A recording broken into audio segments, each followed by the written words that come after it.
guys, today we are starting with breakfast and seeing how the day goes.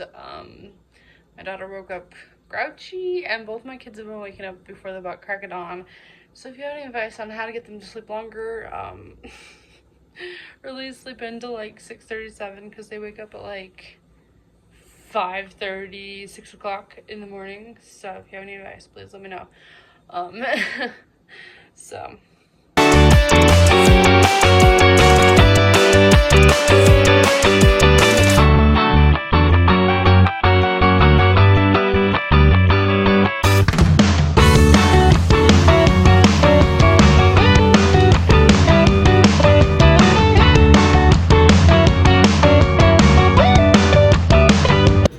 honestly, one thing I'm grateful for is my dogs both learn to stay in the laundry room, especially when I have the door wide open, so it makes it so much easier to do laundry instead of fighting over the dogs while trying to do laundry. Before we go outside, here's the bump. 20 weeks today. Oh my goodness.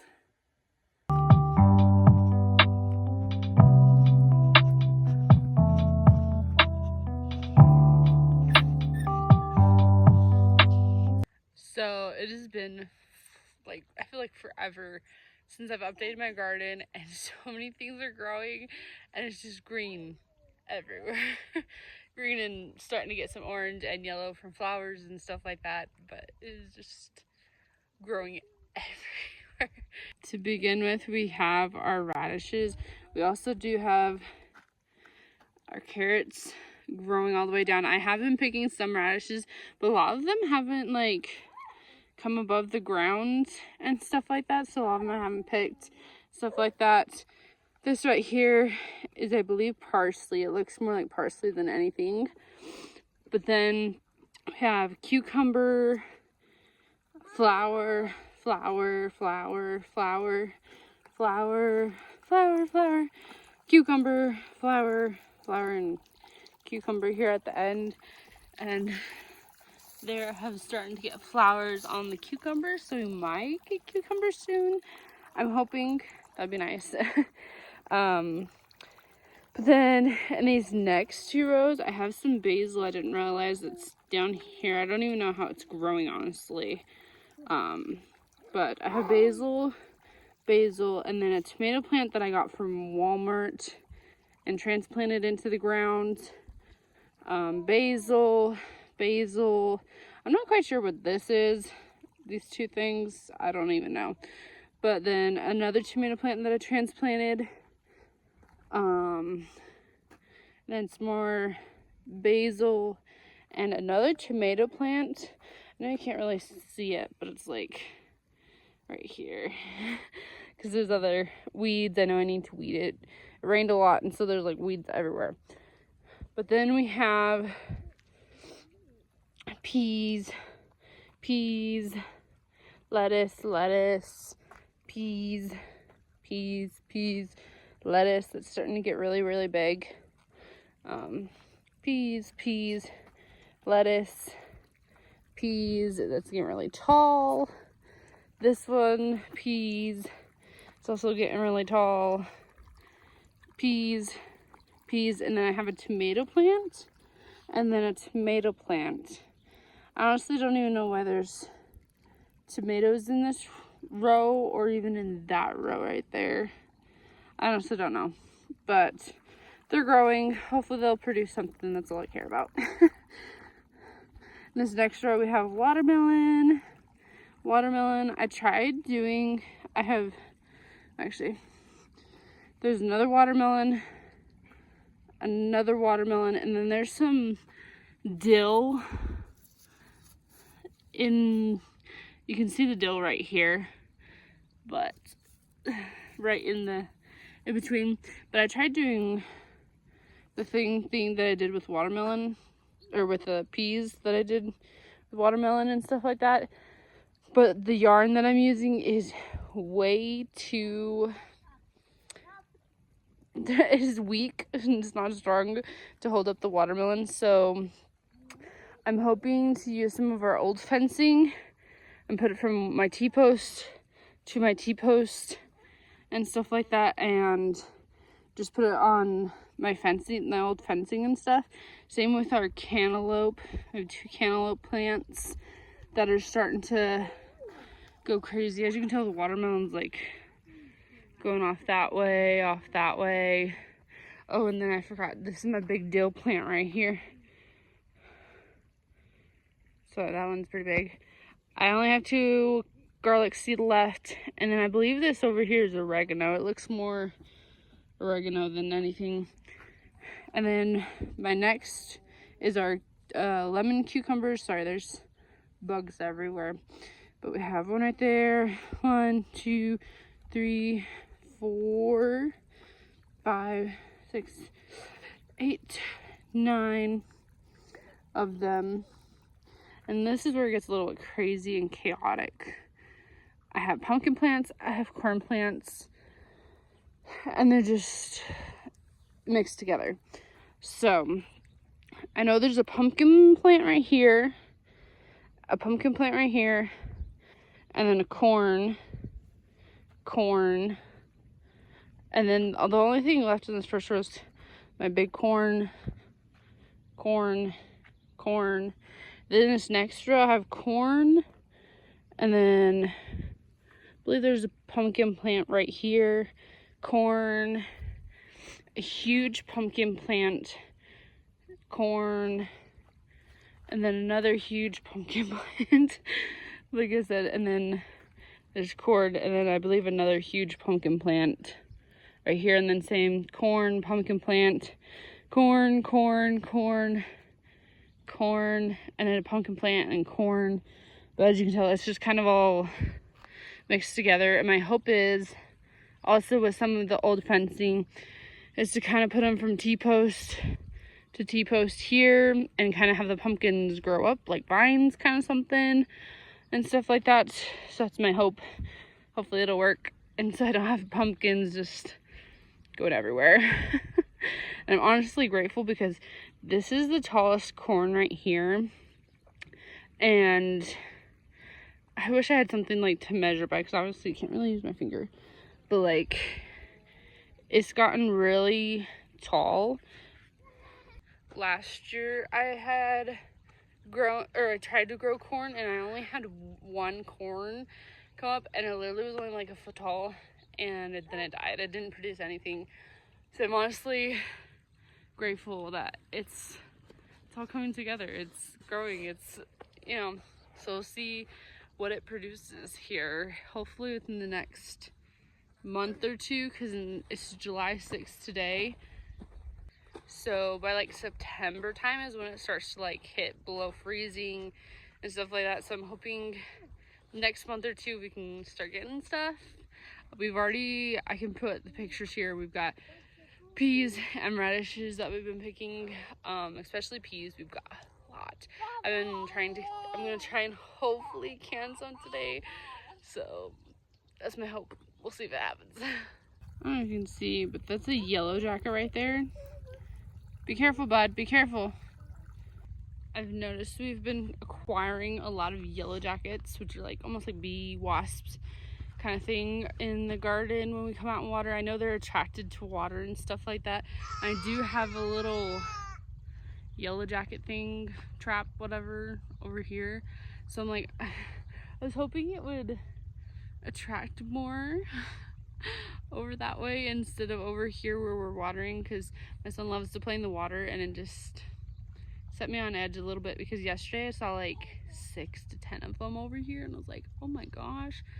So if you have any ideas on how to get rid of yellow jackets, or like keep them at least away from us, like essential oils or something, drop it in the comments, because I'm definitely like really paranoid right now, because they're just like everywhere. I feel like I just had to come check over here and check my little trap that I have, and honestly it doesn't look like it's caught any yellow jackets. It's caught like a bunch of like gnats. I don't know if you can see them moving around, but then in the top, well, it looks like we caught maybe 1 or 2. Looks like there's actually some I don't know if you can see in the bottom, but like right down here in the bottom, there's a couple, and then there's one right there. I just know when I first put this yellow jacket trap up in, I think it was like May and stuff like that, it had caught like 10 to 15 yellow jackets. So I'm hoping that's most of the yellow jacket population over here. But I definitely know that there's more and stuff like that, because I just saw like at least 3 or 4 today in the garden. And yes, I know, I understand they're pollinators, they help, all that kind of stuff. I just don't want them near me when I'm doing my gardening, my other work, that kind of stuff. So yeah. Good morning.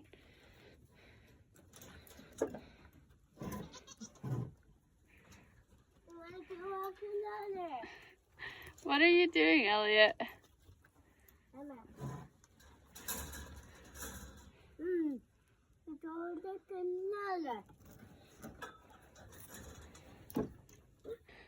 I don't know if I want to let them out on this side because 4 of them are over there and then Elliot's over here.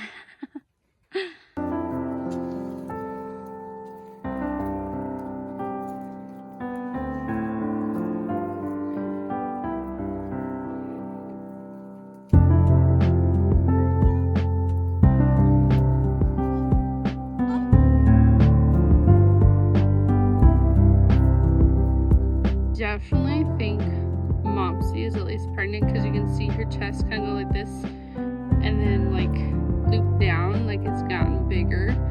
So I definitely think she is pregnant, and you can definitely tell this time around than last time when she was pregnant with Cookie. I mean, she only had 1, but like you can definitely tell she's pregnant. And I've been trying to look at like Flopsy and where's Pipsqueak? And I don't know. I think Flopsy might be pregnant too, just from the way she looks. But I don't know. Give me your best guesses, guys.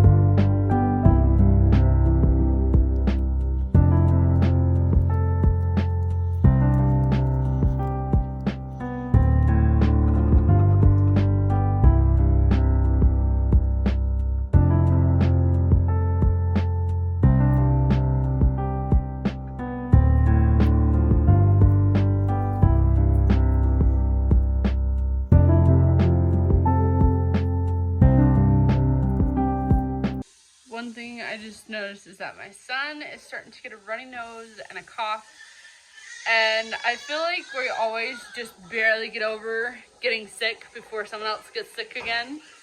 And so is what I'm going to do is I'm going to give him some cough medicine, and I'm also going to do some honey, lemon juice, warm water kind of mixture. I used it last time they got a cold and it worked wonders and everything, so I'm going to do that real quick.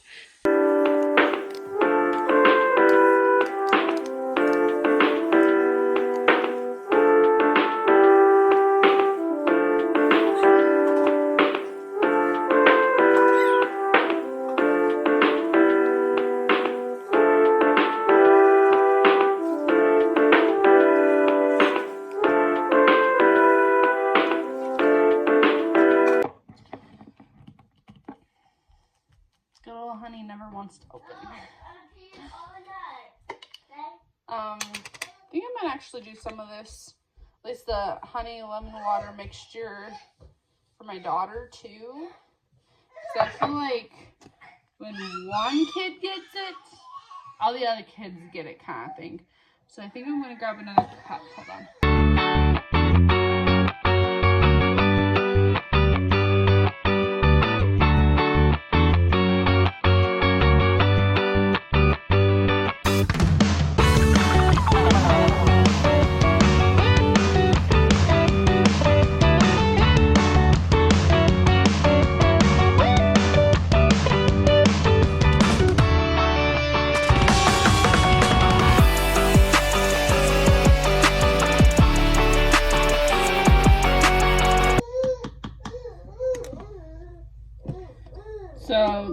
I just take baby spoon, put some on there of honey. I did 2 scoops for my son, considering he's already showing symptoms of being sick. And then just literally like, probably like a teaspoon, 2 teaspoons of lemon juice. And I think this is about like 12 ounces or something. But just one of the bigger 360 cups. I think it says it on the bottom actually.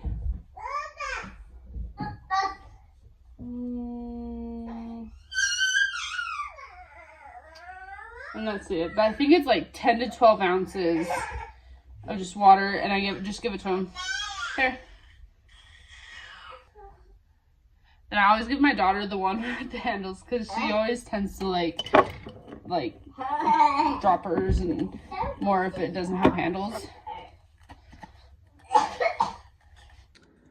So I just turned on a show for my kids, so hopefully they'll stay occupied while I try and get some things done. I know I normally watch the movie with them, even though I've seen Wish 100 times already.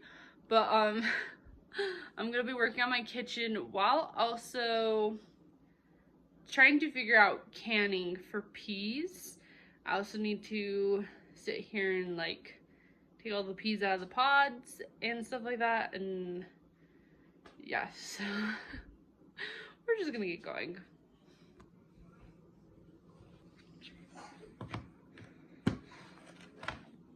This is literally how much I've gotten of peas from literally the start of when they started growing and stuff. And bear with me, I've never done this before. Some of them I feel like it might be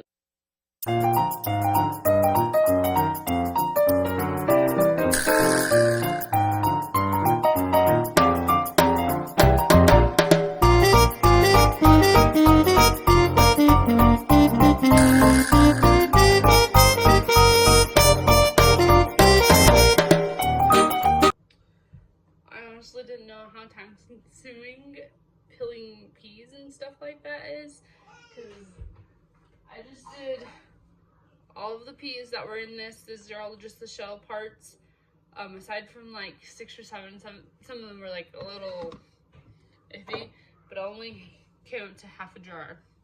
I think I'm trying to decide if I want to actually still like can it and like process it, you know, seal it kind of thing, or if I want to wait till I have like a full jar, because I know there's quite a few. There's probably 10 plus pods on the pea plants out there that aren't quite ready to be picked, but they'll be ready probably in the next like 2 to 3 days kind of thing. So I'm trying to decide what I want to do. my husband made the comment, he's like, maybe we should just do them and just cook them, which is honestly probably be good enough for just me and my son and my daughter, because my husband works today and my niece is out with her mom, so I feel like this would be enough. So if I were to cook them, I don't know, well, we'll see what I do today. We'll see.